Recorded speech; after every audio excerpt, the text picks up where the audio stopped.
Shalom Bapak Ibu Saudara yang terkasih, jumpa lagi dalam renungan Amazing Grace. Hari ini kita akan merenungkan hukum kedua yang tertulis di dalam Keluaran 20 ayat 4-6 yang berbunyi demikian. Jangan membuat bagimu patung yang menyerupai apapun yang ada di langit di atas, atau yang ada di bumi di bawah, atau yang ada di dalam air di bawah bumi. Jangan sujud menyembah kepadanya atau beribadah kepadanya. Sebab aku Tuhan Allahmu adalah Allah yang cemburu, yang membalaskan kesalahan bapa kepada anak-anaknya, kepada keturunan yang ketiga dan keempat dari orang-orang yang membenci aku.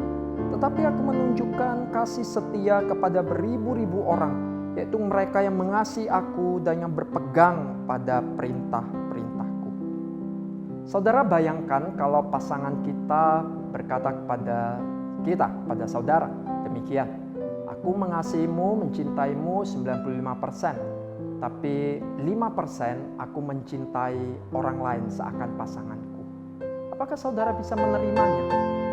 Saya percaya tak seorang pun dari kita bisa menerimanya. Kita meminta komitmen dari pasangan kita, mengasihi, mencintai kita sepenuhnya. Demikian juga dengan Allah kita. Di dalam ayat yang kelima di situ dikatakan Dia adalah Allah yang cemburu. Artinya Dia ingin menunjukkan bahwa Dia adalah satu-satunya Allah. Tidak ada Allah yang lain. Bahkan dalam ayat ke-6 di situ dikatakan Dia adalah Allah yang mengasihi umatnya dengan kasih setianya.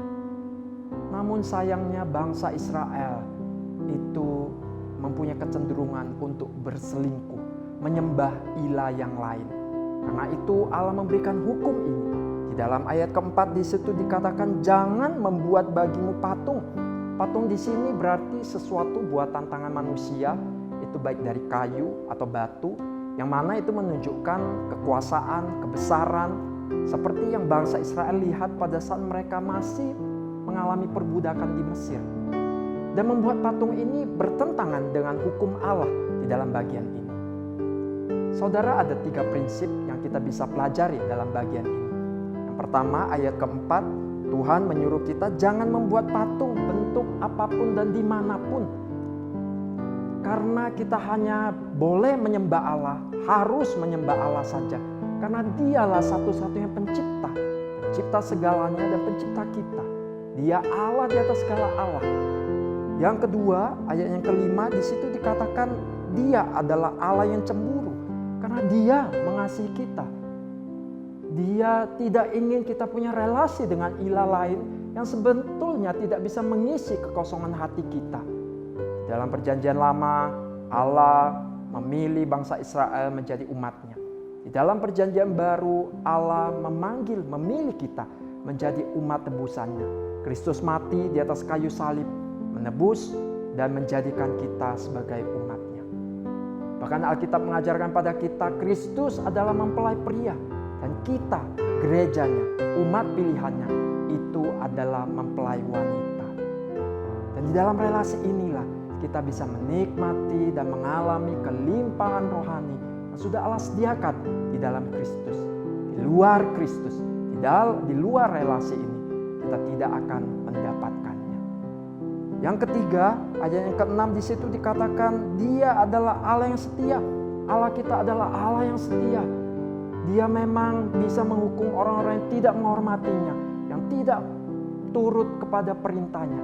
Namun Dia juga Allah yang tetap setia, yang tidak pernah meninggalkan kita, sekalipun kita tidak setia. Saudara, kalau Dia adalah Allah yang setia, apakah pantas bagi kita untuk berbalik setia daripadanya? Apalagi membuat patung, menjadikan sesuatu yang ada di dalam hidup ini, di dunia ini, menjadi sesuatu berhala yang lebih penting daripada Allah. Mari kita setia, jadikan Allah sebagai yang terutama di dalam hidup kita, karena Dia adalah Allah yang setia. Amin. Tuhan memberkati.